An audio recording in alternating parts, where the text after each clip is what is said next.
Hey, what's up, everybody? This is a special episode of RoseNthorn Talk, Reflections of. I am your host, Aaron Marshall Clark, and this thought came across a couple days ago, almost about a week ago, to do a special tribute to the first 10 guests and everything that they've brought to the table when it comes to discussion in regards to their lives, their successes, their challenges, and everything in between. So, speaking of reflections of, today, of course, July 7th, today would have been my mother's 77th birthday. So, love my mom. I was a mama's boy, always have been, always will be.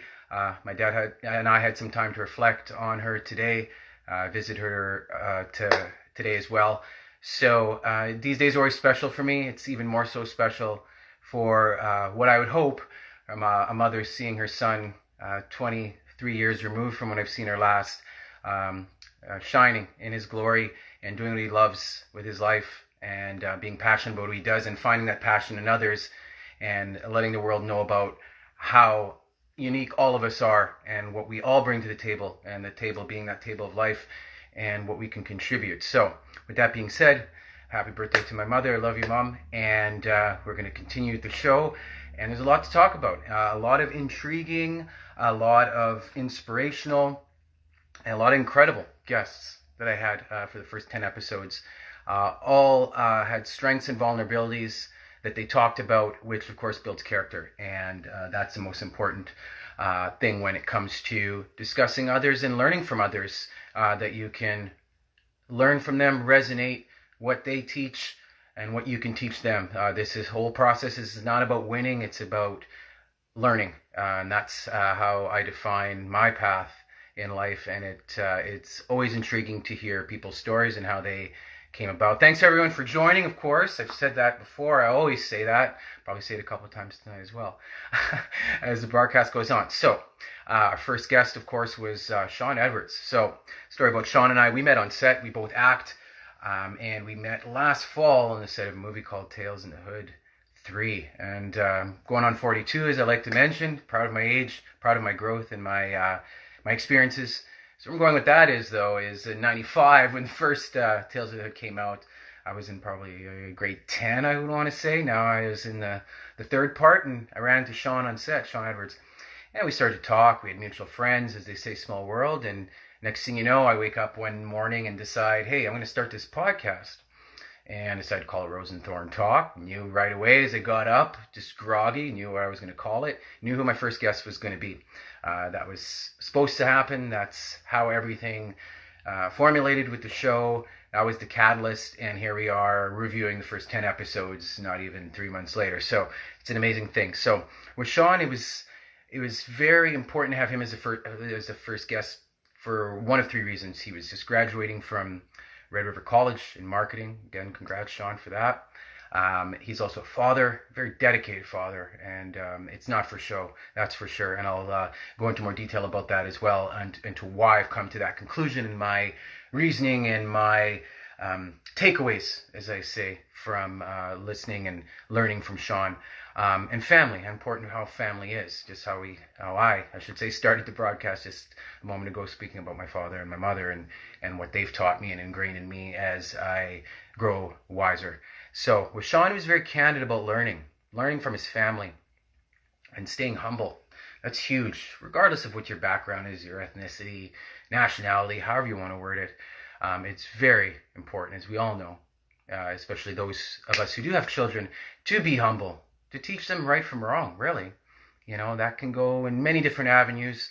We can use our imagination when it comes to what I mean by that. Just having the right approach to people, to life, and not jumping to conclusions. And him being a father and teaching that to a less than 2-year-old, going on 2-year-old, probably going on 20, as they say. One day I'll learn that and I'll understand that when I'm a father one day. But Sean was very candid about teaching and not over teaching, if that makes sense. That's what I gather from it. Taking what his parents taught him and applying it to his child, their grandchild, but giving that child room to grow, all while going to school for a marketing degree, all the while bodybuilding, training on a daily basis. I'm sure that's what he's doing right now. I'm sure he'll watch the replay if he's not watching right now. But the point being is, though, a lot on the table, a lot going on, but still, when it comes down to it, family first, and teaching and learning from his young one. Support system. He talked big about that. That was a term that stood out when I was researching the research that I did on the previous podcast, if that even makes sense. Just going over, reviewing all the episodes and just not getting to know the guests again, but just picking up on little intricacies that I could talk about today. And support system, and I think that's huge. It just goes back to parenting. One day, as I say, I'll know what that feels like, but just knowing how my parents were and how guardians in my life as well, that I consider parental figures, have mentored me. And to see that and to see it done with it not being a chore. He doesn't treat it as a job, or he didn't treat it or does treat it like a job at all. It's something that do unto others as they do unto you, and especially if it's your own blood, teach them the best way possible so that they approach others in that way. Really humbling for me to hear that, in the sense of Sean's a few years younger than me, so different generation. Things can be lost in the mix. Well, guess what, folks? It's not. Sean's a perfect and shining example of that. If you're not committed to something, then why even do it? That's what he quoted when we were making a statement about raising his son and about how he was raised. And that speaks volumes. If you're not committed to something, then why even do it? That could be anything, not let alone parenthood. That could be playing sports. That could be just deciding to run your errands that day. I think you all get the point. But just saying that and where that takes us moving forward, as we all grow older and wiser, it's a great reminder to hear that. And commitment, that's huge. Again, talking about Sean Edwards and going to school for a marketing degree, all the while being a father and training and getting peace of mind, learning himself and realizing commitment. That's what that all comes down to. If you're not committed to something, why even do it? Sean has a passion for being a father. I've said that many times. That's what stands out the most to me, clearly. And it's something that I look forward to one day when I am one. Like clockwork, he posts photos, growth stages, so to speak, candid moments with his son is what I'm referring to on social media. And that's what I mean by not for show. It's done out of love. It's done out of total care. It's done out of not look what I can do, but look what we all can do, is in teaching, learning, and such. So letting them figure out who they are before influencing, the word I was looking for, what they should be or how they should think. That was just an amazing, powerful statement. I'm going to hint to him, if not now, while he's watching later on, write him a book of motivational quotes, because he's full of them. And they all come from the heart, and that's the main thing. And patience. The whole conversation, being the first guest, there's pressure on the guest. I know there's not just pressure on me for the first ever show, just wake up one morning and decide to do this, but also pressure on the first guest, that there was a confidence underlying with it, and it showed, and it just showed with the patience in not knowing what the questions were, into knowing that this is an experience, a new experience for him. It's being candid, it's being putting all emotions in the forefront. And I think if we all do more of that, when the time is right, when the situation calls for it, we all become better human beings for it. So for the first guest, that was my synopsis on my talk with marketing major, now graduate, bodybuilder, father, Sean Edwards. Then we moved on to I went from thinking, okay, I'm going to do this once a month. And I'm like, oh no, I want to do this like once every 2 weeks. So I tried that. So I tried the second episode was with Troy Dawes. So I met Troy a few times in passing, worked with him exclusively on a movie called The Button Lady, which will be released to be TBA, as I say, to be announced. We'll see what happens. I'll just leave it at that. But when the time comes, it will be amazing. And I met him in a greater capacity, a conversational capacity, in February, when I was starring in a film directed by Miles Crossman. Shout out to Miles Crossman, and directed by Nate Bauer. Both geniuses, and both have helped me develop how to be clinical with my acting. Now, Troy is the same way in regards to being clinical with his craft, but also, again, learning, having that foundation of family, motivating friends, encouragement, eliminating discontent, confusion, learning from others in the sense of he may be at a curve in his career, but it doesn't stop because a fountain of information has already been gathered. He's very intriguing to talk to, of a younger generation, as I like to say, because that's just how it goes. He is of Generation Z, and it was amazing to see how he's not intimidated by the world and the assumptions, unfortunately, that the world has of all generations, really, when you think about it, and just pressing forward with what he does. And what he does is film producing, film director. They're one and the same for him, and you can tell, and I can tell by working exclusively with him while he was behind the camera and working with him as a script writing consultant on his films. TBA, there's that term again, to be released sooner than later, hopefully, called Phoenix Rising. I did some, I won't say some, I did quite a bit of screenwriting consulting for a film, and we shared our thoughts on the first time we ever met to speak in conversation, but once upon a time in February 2020, which seemed like ages ago.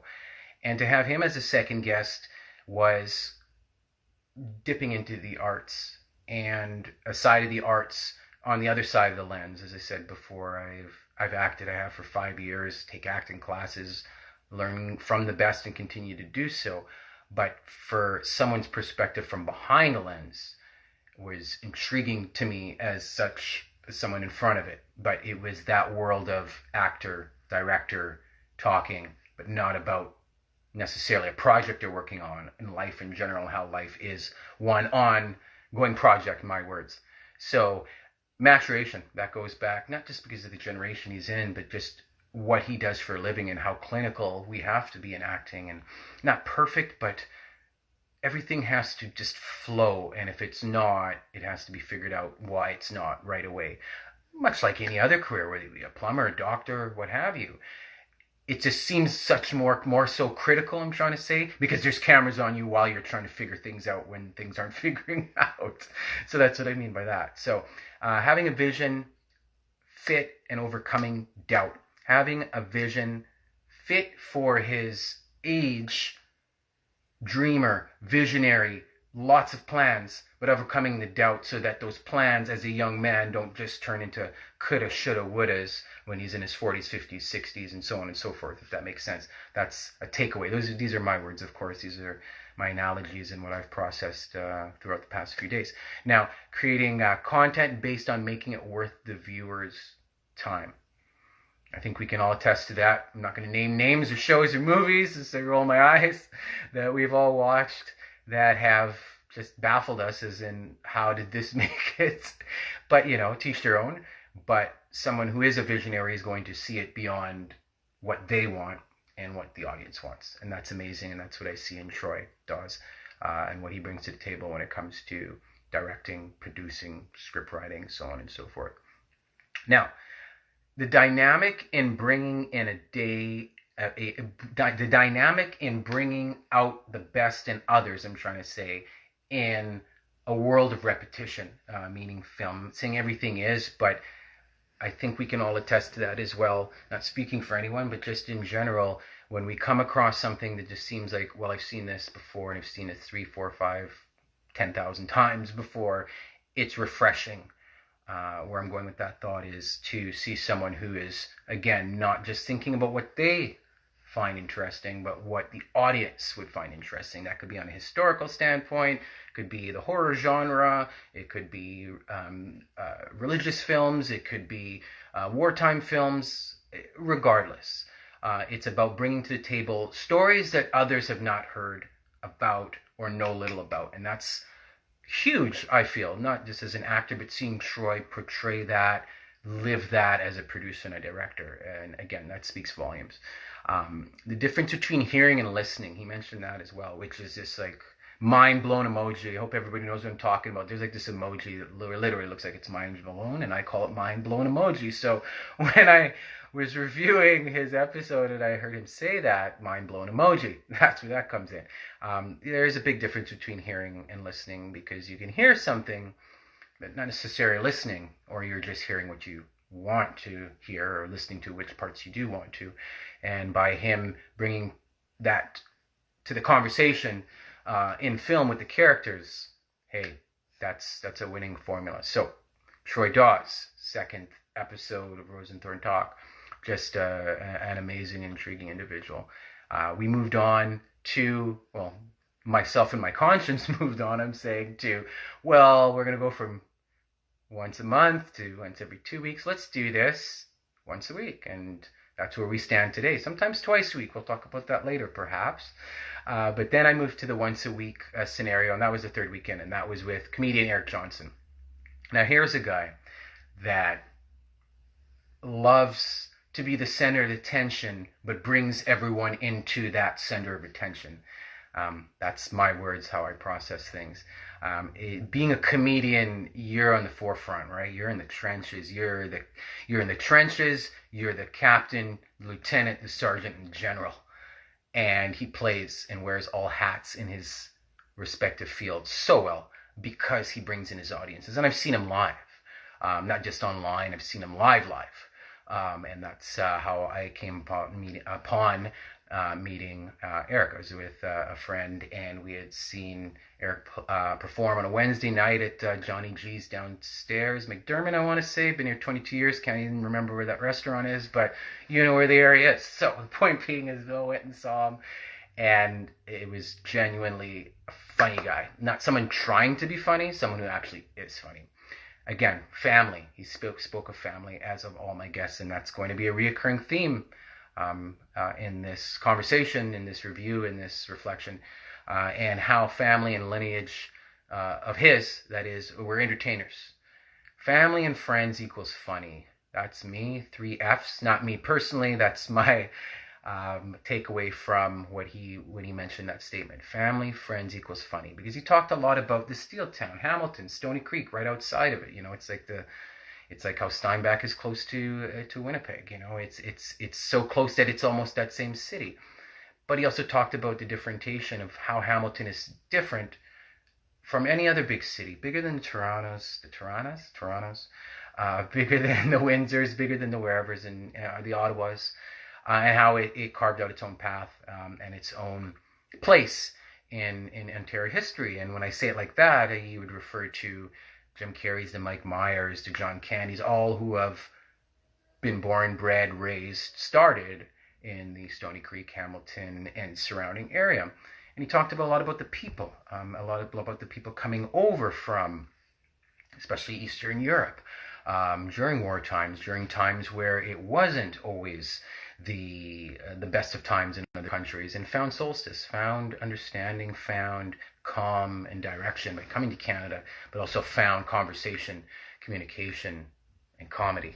I didn't do that directly. Inadvertently, I did the 3 C's there, but that's me thinking out loud. So it was amazing to hear that there was such a collective of personalities. And not everyone knew they were going to be a comedian, but everyone knew that they found the understanding each other by having conversation, by relating stories, by telling stories that maybe no one has ever heard before. And with Eric, he built that from the ground up, really, a foundation, pun intended, because he built a career, or is building a comedy career on experiences from others, as well as experiences from his own life, and finding the comedic value in situations that might not always be that inviting to comedy, but finding that in order to move on at times, you have to find the lighter side and the funny side in life. And true to form, you know, perfect person to be a comedian. And those are my words in regards to Eric Johnson. Communication leads to storytelling, long form comedy. You know, if I think of inspirations of myself with comedy, like the great Robin Williams, to countless others, let's just name it like that. I don't want a laundry list, but that long form storytelling where it ties in everything, he's got it. And it comes from a place of Pain comes from a place of learning, comes from a place of successes, comes from a place of continuum. And that's the beauty of it. And that's the beauty, I believe, in a comedian when they can bring that to the table, because it's relatable to everybody then. It's not, look, I did this, look, I did that, or look, I saw this, and I, so on and so forth. But being able to relate, and he talks big about that. I'm going to talk more about how he talked about that. Just audience interaction and not just the assumptions, right? Not just assuming that the audience is getting the joke or understanding where this is going, but a great storyteller of any sort, whether it be Hans Christian Andersen or whether it be Robin Williams. Two different sides of the spectrum, but both great storytellers. It's about inclusiveness and letting everyone know how and where this is going, and then adding that extra cherry on the top at the end with the comedy. For someone who's, since they're 6 years old, being on stage, theater, as he had mentioned, and never being afraid of being on a stage. That's the huge thing. That's a major thing. I'm lost for words really how to describe that, because at 6 years old, to process that and to carry that on. And I do believe Eric's turning 30 in the next couple of days. Happy birthday, Eric Johnson. And he's leaving behind now his 20s, but still, actually, he'll be performing tonight. I saw an advert of him performing tonight. But regardless, what I'm getting at is for him to be on that stage tonight is no different than he was when he's on that stage at 6 years old. And it speaks to that when I sat down and talked with him, and what he's understood to be growth in his career, in a career where it can be, let's just keep following what the trend is, rather than carving on his own path, right? So his admiration for John Candy, which is huge, because I'd met John Candy, as for mentioned in that interview, at Great Cup 91 when I was up here for marching band, and 2 worlds apart, and at the same time seeing the same person in person and realizing what he meant. I totally dig it. I totally understood it when he said about character and having a big heart, and what he wants to portray, kindness and comfortability, not only when he's on stage and for his audience, but in life in general. So if it carries on in life, it's going to carry on to the stage, which in turn become one the same. And I totally get that, and I think that was just amazing for him to say that, not only for the audience and for myself as the host, but also for those who are pursuing the same career as he is. He loves Hamilton. Like I've met very few people in my life who are from Hamilton, but he loves Hamilton. But because of that, and because it's like nowhere else, as he'd mentioned, that's where they're able to carve their own path.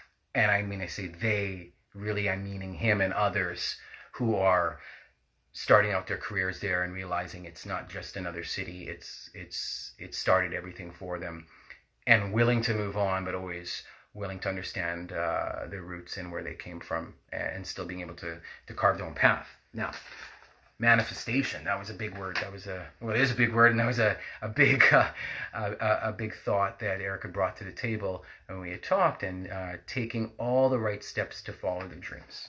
That means, of course, some are meant to be doctors, some are meant to be lawyers, some are meant to be this and that. He knows what he was meant to be, but that doesn't mean that others shouldn't pursue what makes them happy and what's going to bring everything to light at the end of the day. It'll bring their finances together. It'll make them happy, so that contributes to health. It will bring out the best in others, which shows that they're selfless.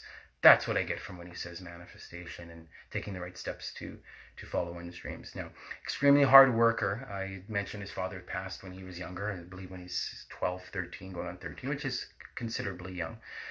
Extremely hard worker, makes it for himself, but most importantly for his father. So for all the places his father didn't travel, his father's in the entertainment industry as well, but for all the places where his father didn't travel and where friends, family haven't yet, he's taking the onus. He's the proverbial atlas with the world on his shoulders, on his back, and willing to do so. That does speak to hard work. That speaks to dedication. That speaks to ambition in my books, and operating on the highest frequency possible. Even when it can be exhausting, even when you want to stop, he continues to do it. And that's really ultimately any career path anyone can attest to. High frequency means believe in yourself. It helps you to believe in others, because then the selflessness really comes into fruition. Now, that was Eric Johnson, who is guest number 3 on RoseNthorn Talk. Then we moved on to guest number 4, Katra. And guest number 4 was an intriguing individual as well. Very intriguing individual. I had the opportunity on many occasions to perform with her band, November Underground, and her name is Glenna Moralicki, and she was our guest number 4, and it was intriguing to talk to similar mind in the way of music, musician, songwriting, that path, that side of things, but the same, at the end of the day, the same conclusions have come to light, is that one cannot do this on their own. Teamwork is required. It's an ongoing process. There's going to be ups and downs. Perseverance is huge, as well as adaptation, huge. Of course, it's with anything. If one's not able to adapt, how are they going to overcome, right? That could be, take that for what it's worth. That could be going down many different avenues. So encouragement from others, specifically management, continued her path on a musical career. Management being those at the Merch, shout outs to the folks at the Merch. And at a young age, she was 19 at a young age, but yet a late bloomer when it comes down to being a musician, in the sense of others who might have started an earlier path, which we'll talk about a bit later. But starting at that age and realizing, hey, this is something that I like. Now a hobby has turned into a career. But having, again, teamwork, management at the time, or who it was, to influence, encourage, help develop in some way, shape, or form a mentality of not winning, but of persevering, really, is what it comes down to. Confidence, and that goes hand in hand with it as well. So confidence grew over time, as she had mentioned. Music brought everyone into the moment, or music does bring everyone into the moment. And that is so true to form. A soundtrack to our lives is music. I do believe at any given moment there can be a song that describes something in my head. That's if folks wouldn't wonder, but when they do see me post, and it might be a family picture or a picture of myself or something or somewhere, and there's music to it, there's a reason for that. Clearly, obviously, I'm preaching to the choir, but at the same time, bringing that to light and saying it is something completely different. Now, making a career and seeking others with the same passion is huge, because not only are you building what your plans are, but you're also helping to build others. That's what a band is. That's what I define a band is. Been in bands, been in 2. Now solo artists working in other bands now. 2 newer bands, or new bands, I should say. So I totally dig that. I totally get that. I totally understand that and process that over time. And it can be frustrating. And it is going to be ups and downs. There's going to be turbulence when it comes to learning from others, or the revolving door in bands. But at the same time, the core is what matters. The core is what's going to carry on the band. And she spoke very passionately about November Underground and how that band has persevered, has gained confidence, has opened up to their audience, and really put it all on the table, as I've coined that phrase quite a few times tonight, and in true to form. Expect the unexpected. That's something that Glenna brought to light when we talked, and she talked to the audience. The surroundings may or will change, so roll with the punches. You have to. That could be laryngitis, symptoms of laryngitis, just giving examples, on a show day. Itchy, scratchy voice. It could be just not feeling well, but still going out there. The show must go on, really. Not my quote or her quote, but just a quote in general. And that is very true, because the show has to at times. At all times, really. There has to be some sort of compensation or understanding or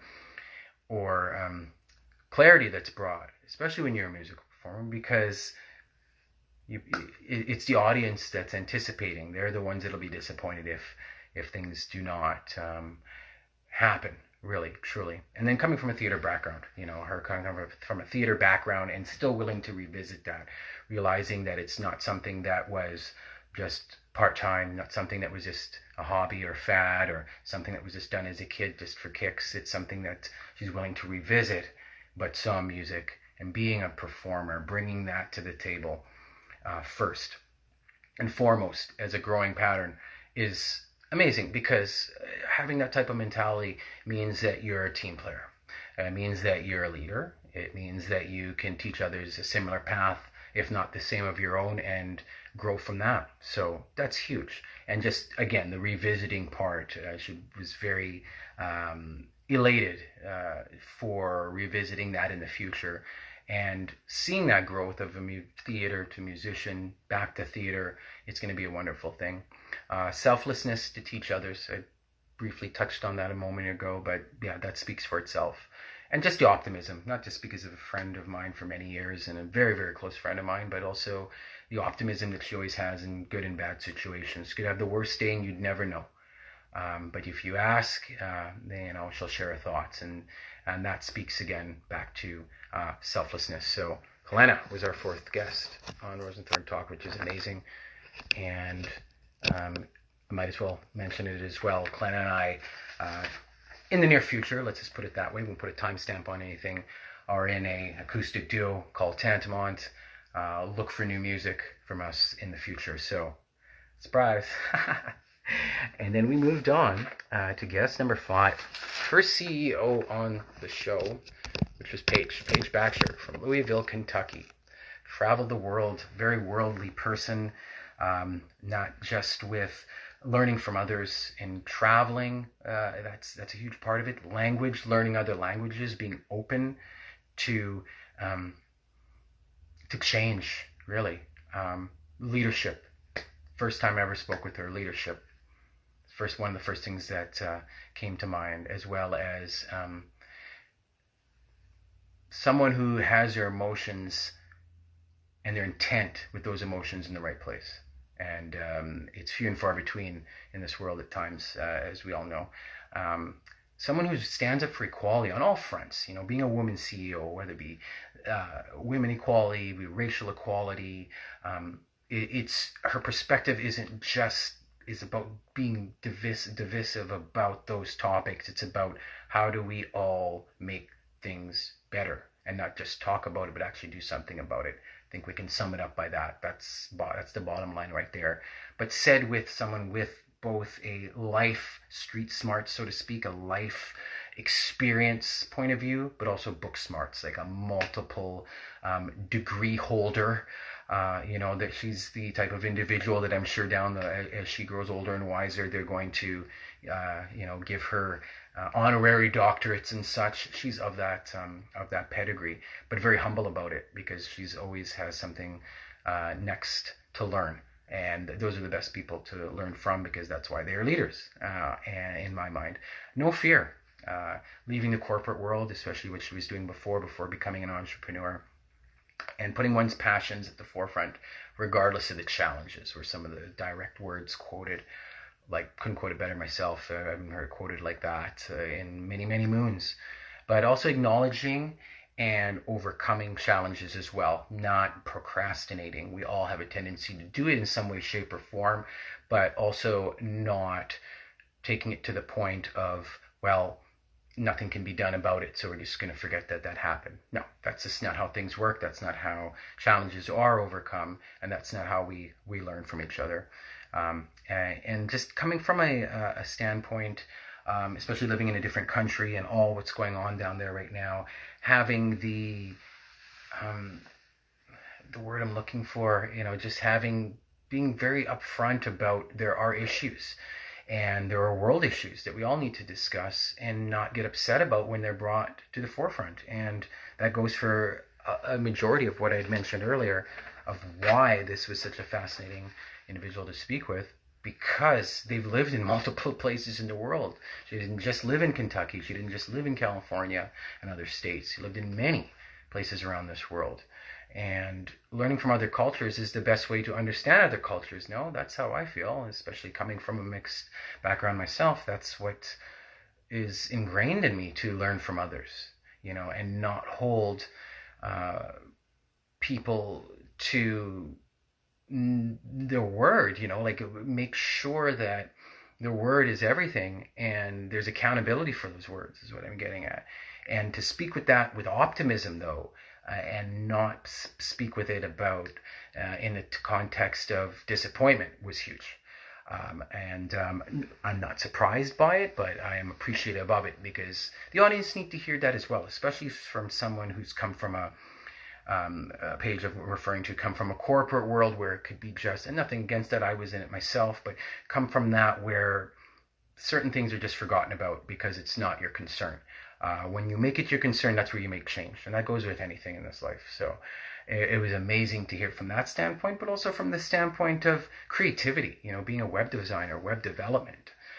That's huge, and that continues to be huge as technology continues to advance and rolling with those punches, and we talked about that, and it's an everyday challenge, and it's not something that can easily be overcome at times. But when you, again, have teamwork, and you have those and a support staff, family, friends that are like, go get it, this can be done, this can make changes in people's lives, albeit that type of change or change in general was huge. But again, speaking it from a very, not just an educational standpoint, not just from a life experience standpoint, but from a morality standpoint is what I'm getting at was, and I'll conclude my topic on that topic with Paige regarding that, with that, from a morality standpoint, kind of thinking out loud as I say it, because really that's what it comes down to.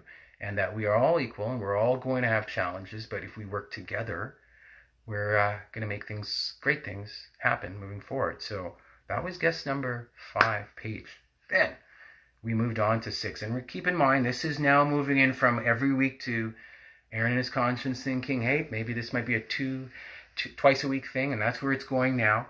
And the beauty of that is there's always a challenge, there's always something to look forward to with that as well. We moved on to Gabe. Gabe and I had met at a Peter MacKay, I don't want to say rally, I'd rather say event, and we just clicked. We had a lot in common. We had a lot of common when it comes to martial arts, just viewpoints in our country, of Canada. We shared thoughts on how important this country is to us. Of course, myself working with Living Music Winnipeg and singing the anthems on a consistent basis when we could, or when we will be able to again for the University of Manitoba Sports, being the first generation Canadian in my family. Of course, it means everything to me. And Gabe is looking into getting into the Canadian Armed Forces, which I know means everything to him.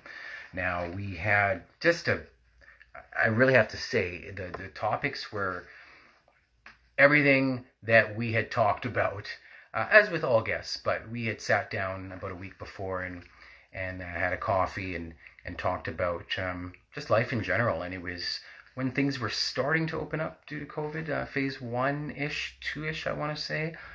And we didn't leave any stones unturned. Same with all the guests. It had a different approach because there was so many micro topics to talk about within the topics that we were talking about, if that makes sense. And we covered everything, and that was really the goal, because the goal is to have the guests be able to voice everything and, as I say, leave no stone unturned, and really have a conversation and not a debate, because this isn't about debating, it's about conversation. That's how you get to learn about people. Patriotism, it leads right to that with talking with Gabe, and a humble undertone rather than boastful pride. Those are my words. That's how I describe our relationship when it comes to patriotism and how Gabe and I feel about this country. Patriotism with humble undertones rather than boastful pride. And it's not comparing to other countries, but it is just saying that, hey, this is what makes us different than the rest. Not just him and I, just us as Canadians. And that really was a point that hit home while reviewing our conversation to that conversation the first day we had. Technology, especially with him being of, as I quote, generation, I keep saying Z, but Z, and how technology is really upon their shoulders, and they are at the forefront of advancing it more and more so. Not to say that we all aren't, but just being born into that generation of technology. It's elemental in leading us into the future, and he's cool with that to whatever level and extent that he can add to that. And of course, we talked about mutual friends who are also in that, ingrained, so to speak, in computer technology and what we can do with it for the better. Let's say it like that. Leadership can be found in anyone. These are quote unquote my words about conversation about leadership with Gabe. Leadership can be found in anyone, and we have to listen in order to learn and unite the nation, not divide. Actually, I stand corrected. Those were Gabe's words when we were talking about relations, just world relations, just people talking like how I'm talking with you all tonight, with the audience. And I love you all for it. As I mentioned a few times, I love you all for always watching and listening and learning from my guests. But yeah, leadership can be found in anyone. We have to listen in order to learn. Unite the nation, not divide. I couldn't have said it better myself. And communication is key. That goes with anything, right? Sports now, especially with him and I'm going to plug that right now. Might as well. It's a perfect segue. In August, him and I, for Winnipeg Harvest, are going to have a 6-round sparring match. No jiu-jitsu involved, no Muay Thai on his end involved, sparring. We're talking Mayweather, we're talking Pacquiao, we're talking, that Jack Dempsey, one of my favorites. Now I'm really thinking out loud. We're talking just sparring, having some fun, taking some shots here and there, or trying not to, and raising money for one of the best causes for those who can't afford to have a meal and watch a podcast like y'all are doing with me right now. So I look forward to that announcement through the live sparring channel. Sorry about the little sidebar here, but I thought I'd mention it while I can, or while I should, that we're going to be doing that for charity. And just our conversation about sports, and not trying to be better than the other person. You're talking, when you say you're talking, I'm talking to an audience where myself personally have been involved in martial arts since I was 5. I'm going on 42 now. I was in karate for 6-7 years, in jiu-jitsu currently for 6. I've done my share of the punching bag and sparring as well, in numerous places throughout my life. And there's the thing about sports, it's not about winning, it's about learning. That's me. And then when the day comes when I do have youths, when I do have my own bowling team, so to speak, of family members, I will teach them the same thing. It's not about winning, it's about learning. Winning is great, but what are you learning from winning? If you're not learning anything from it, then what's the point, right? So sports is not to be better than the other person, but being the best you. I think that's a quote both him and I came up with simultaneously during our talks or discussions, but it stands true to form, and it's a statement that resonates absolutely. And having a voice, but not to be louder than next. I remember Gabe saying that loud and clear, and really it speaks for itself. Having a voice, but not to be louder than the next person, because then how is anything going to get done? Once again, practice makes perfect. Gabe is a lifeguard. He's a boxer going into Canadian military, armed forces, I should say. He plays rugby. You name it. He is your guy when it comes to sports. But what comes with sports is leadership, but also what comes with that is teamwork and learning how to persevere and practice makes perfect. And that was Gabe Paulishin. Took me a while to say and spell his name, even though I'm from York to Saskatchewan, which is mostly Polish and Ukrainians. Shout out to all my friends and fam in Yorkton, but still always have a tricky time with the names, right? Ukrainian names as well. So it took me a while to pronounce it. I could have sworn I asked him 17 times how to pronounce and spell his name, but I made it work, right? So that was great. Thank you, Gabe, for being guest number 6. Then we moved on to Addison Erosion.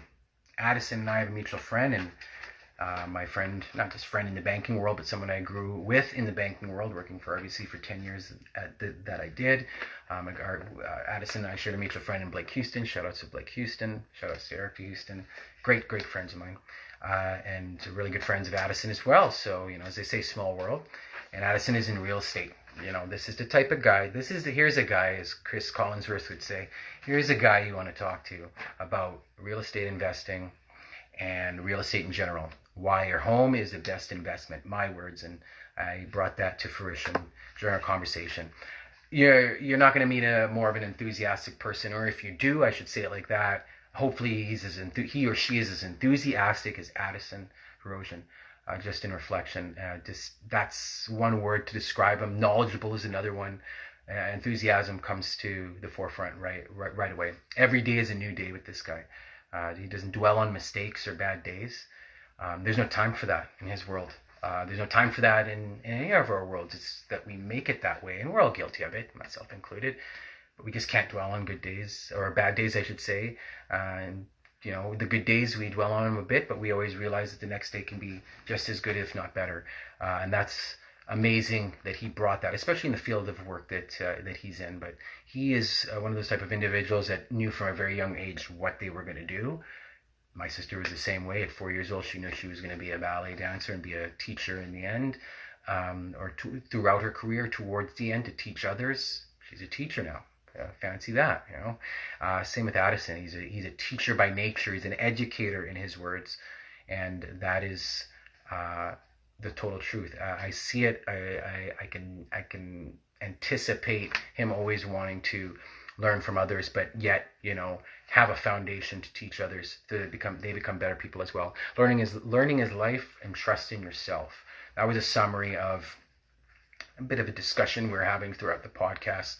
That I was just kind of jotting down notes that, well, ironically enough, I'm using today to describe how he is a great educator, is learning his life, and trust in yourself, and don't settle. Career-wise, this is a person that was 3 or 4 years into an education degree, and decided, what, I can still be an educator, but just in a different light. Hence, real estate investing. Hence, being a real estate advisor, broker, expert. These are the type of terms and words that come to mind when I describe Addison. Factual. In a world that's lacking of facts at times, results and accuracy are the name of the game for him. I believe that's professionally and personally. Being factual about things, especially when you're selling someone a home, you have to be factual.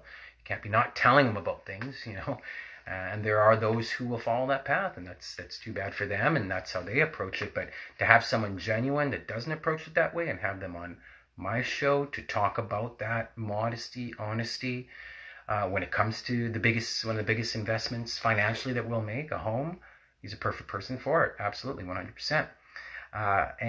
Again, the educator is a word that resonates. Enthusiasm and being an educator is really how I envision Addison, and doing everything with heart and honesty. I think I just touched on that. That speaks for itself. I don't want to over-explain something that is very straightforward, or at least should be. And always willing to see that, and it's not assume that people know all the answers. Always going into that depth is huge. When I say that in regards to how Addison presents himself and how he presents his career.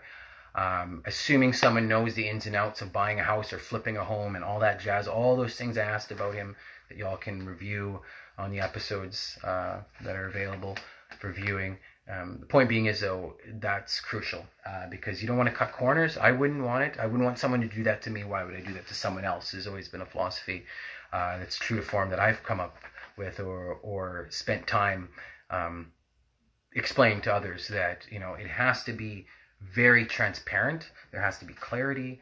It has to be just. And again, someone you want to talk to about buying your first home, not just him. There's of course, go to Addison. I'll plug Addison any day of the week, but it's also about finding that honesty, modesty, and clarity in people in such a decision, because it speaks to their character. It really does. And it's exciting to see that in someone who's not making, as it just dawned on me, another thing that he had said, transactional, making it very personal, trying to make more time to talk with, I was going to say his guests, his clients. I'm thinking out loud again. It's with his clients, being more personal, wishing there was more time in a day to speak with them, to hang out with them, rather than making it just transactional. And I get that. Certain things have to be transactional, but you can always add your personality and make it not so robotic, and that's what he brings to the table. So Addison, guest number 7 a few weeks ago. Feels like months ago, but that's how fast the big wheels keep on turning, quoting CCR on RoseNthorn Talk. So Addison was guest number 7. Then we moved on to GMH Rocks. What can I say? It was like speaking with an adult. Not to take him out of the brilliance and the vitality and the innocence of his youth, but it was like speaking to an adult. because he's so versed on what he wants to do, not only with his career, but what brought him there. So JMH Rocks, I saw you were watching, and we're going to go into more detail here about you being the 8th guest. And yeah, again, I have to say, it was like speaking with the doll. I really want you all folks to watch all the episodes over again, but keep your eyes peeled for what I had mentioned, and just the maturity. And it wasn't contrived. He wasn't, reading from a script. He wasn't trying to be someone he's not. It was just straight up. He knows his path, and it's beautiful to see, because we didn't all know our path at 12. Remember, keep that in mind. As I'm the cherry on the top of the cake there, this is a 12-year-old I'm referring to, that spoke in that context, not trying to speak beyond his years, but understanding there's so much to learn, but there's so much that he knows, that he's confident about, teaching his friends or others, people my age. Doesn't have to be just his friends, could be anybody, but doing it with calm and poise. He was very poised, and he believes in himself. We didn't all believe in ourselves when we were 12. I'm sure he has his moments, but to see that in front of an audience, regardless of how many people were or watching at the time, the fact that he could process that and not have stage fright or be uneasy about it. He was very groomed in the fact of, hey, this guy's got a cool show, not my words, his words. And I want to be on it. And I was like, yeah, and the confidence, again, it speaks to his confidence, his understanding, it speaks to his communication. I mentioned earlier GMH's ability to process information and carry a conversation. I wasn't always able to do this. One of the highlights, as I like to mention, about my communication skills was learning that, and I always give credit to it. Now, just from my father, who is a very great communicator, whether he wants to admit it or not, he is. To the people I surround myself with, who are great communicators, whether I see them on a daily basis or once in a blue moon. And also to what I've taught myself about communicating. I give total kudos to the profession that gave me the most confidence in it myself, was RBC. Working there for 10 years, I talked to, and of course I would have this, again, numbers, facts. I would have this written down somewhere, and I think it was I know it was over 239,000 people I talked to, either on the phone or in person, mostly on the phone, doing banking. During my tenure at RBC, you learn how to talk to people, and you learn the ups and downs of it, and not to take things personally. And again, full circle, this goes to a 12-year-old being able to understand and process that at this age. It's a wow factor for sure. Reflective at such a young age. He's very reflective on what he's accomplished and what he's learning now, which just, again, mind-blown emoji. It speaks to character, it speaks to understanding, but it also speaks to anticipation of what's coming forward and what's coming in the future. And that's a positive outlook on life, if you ask me. And he sees the goals in front of him, and he sees that things are going to have to be adaptable, whether it be, as he talked about, being in a band, talked about being a one-man band, talking about collaborations, albeit with myself or whomever he comes across in life. It's about being adaptable and using technology to a strong point. And I'm going to share this candidly as well, because that's what we're all about. Is a couple weeks ago, not even, he had messaged me and said, "Hey, Aaron, what programs do you use for your adverts?" I call them adverts because I'm old school. But for your posts is really what he's saying. I'm just looking for a fancy word for it. I like saying adverts, so I'm going to stick with that. And I mentioned to him what that was. So it's ability to learn. He's not assuming, because he, as like Gabe and Troy, come from that generation of technology, that they know everything.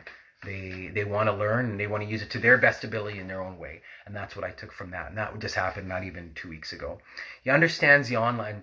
Perfect segue. GMH understands the online interaction versus in-person interaction. And we talk candidly about that on his episode, as I should be referring to, if I haven't already, to everyone that's been on RoseNthorn Talk, their episode. He had referred to that on his episode about online interaction is fantastic, but in-person interaction is the next step. So, with that being said, guest number 8, GMH, thank you for being on the show. Then we moved on to Josh. Now, speaking of Josh, speaking of RBC, Josh and I were bankers at RBC. His tenure was elemental for me, because we were working on the same team. There's that word again, teamwork. It seems to be a reoccurring theme, right? Wink, wink, because it is. And we had met while we worked on the same team. at RBC, and found commonalities not just in the banking and the number crunching and the accuracy and the communication, as we talked about just literally a week ago. Again, things move so fast. It feels like weeks ago. It was just literally last Tuesday. I sat down and spoke with Josh, and we talked about our time there, but we also talked about what we learned there and what we learned to apply to everything else that's going on in our lives, and never forgetting the foundations, the logistics behind things, the communication factors, but not using it as a script, a crutch, a talking point, using it as a genuine conversation to get to know people. And with that being said, Josh now being a nutritionist, being an ongoing bodybuilder, being a train fit motive coach, motivator, teacher. There's that word again, teaching. And it speaks volumes, because I remember, whether it be on the phone or in person, watching this cat, as my generation would say, watching this dude do his thing, is no different. I can just only imagine how it's excelled and how his communication skills have increased, bettered, evolved since we were both bankers, because they've increased, bettered, and evolved last week, speaking with him on his episode of RoseNthorn Talk last week. Now, to tie that all together with what he does now, coming from a dancing, literally a dancing, like technical dancing, hip-hop dancing, modern dancing, to cultural dancing, to sports, martial arts, now being a bodybuilder, nutritionist, coach, ego, silence, an industry where ego can be glorified. My words, my interpretation of what can happen if the wrong mentality is taken. Not so much in the nutrition side of things, but in the bodybuilding side of things. This guy is the exact opposite of what narcissism is, especially in a career or a part of his career where narcissism is so obvious and so just out there. To be the person that's not, again, speaks to the words of character, better judgment, so on and so forth. So ego, silence, an industry where ego can be glorified. And he's one of the most humble. Nice, he's a friend, an associate, all the above. It's because it's the truth.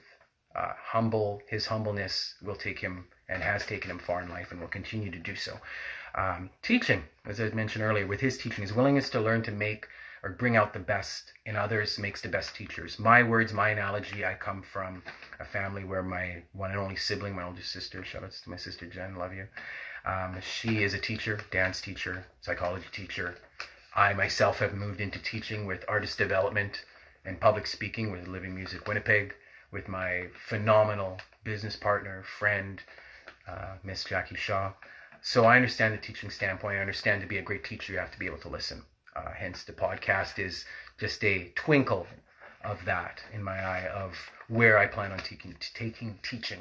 And Josh shares the same type of approach in the sense of teaching, is that we're always continuing to learn, but we stick by our words, we adapt, we evolve, all that good stuff.